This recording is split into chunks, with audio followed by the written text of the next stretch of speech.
Salut tout le monde, alors petite vidéo improvisée que je comptais pas du tout faire parce que là on est mercredi et il y a plein de trucs à faire le mercredi après-midi, il y a plein d'élèves à accompagner.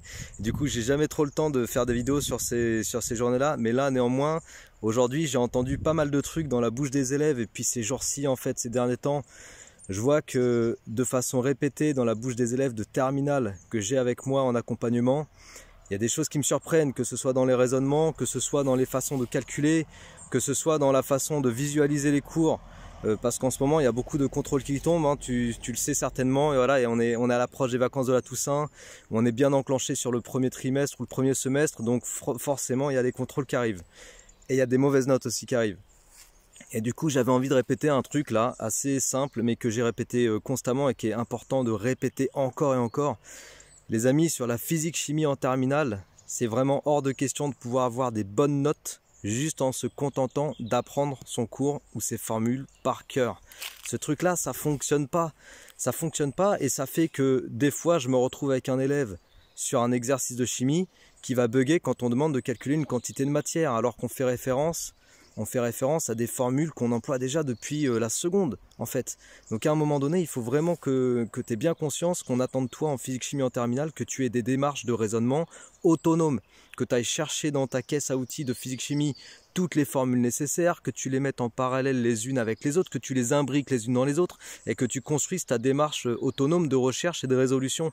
C'est vraiment ça qu'on attend de toi, en utilisant les nouveaux outils qu'on t'apprend sur un chapitre et en cherchant à résoudre un problème. Souvent, en chimie par exemple, ça va être de retrouver une masse d'une gélule qu'on a dissous en solution, ou une masse d'un sachet qu'on a dissous en solution. Je pense aux exercices avec le titrage, où on a souvent des histoires de cachets d'aspirine, des trucs comme ça, bref, c'est des trucs répétitifs.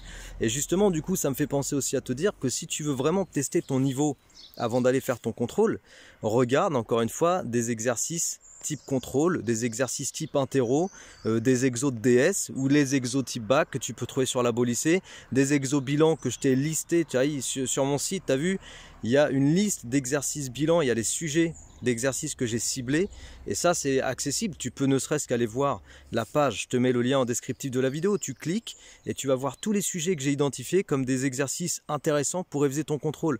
Et l'idée c'est quoi? C'est de se dire, bon je vais voir les exos bilans que Benjamin a identifiés. Si tu es capable de faire l'exercice, ça va, tu es prêt pour ton contrôle. Maintenant, si sur n'importe quel exercice d'un chapitre donné, tu bugs sur les premières questions, là on peut se dire que tu n'es pas forcément prêt et qu'il faut mettre l'accent. Parce que les exercices que je t'ai sélectionnés et que j'ai listés en fait sur cette page d'exobilan, c'est pas des trucs de niveau supérieur, hein, c'est vraiment les attendus des chapitres de physique-chimie de niveau terminal, quoi. Et ce qui tombe dans les contrôles, si j'ai sélectionné ces exos, c'est parce que d'année en année, d'élève en élève, c'est les exercices que j'ai vu le plus souvent, les types d'exercices que j'ai vu le plus souvent retomber dans les contrôles.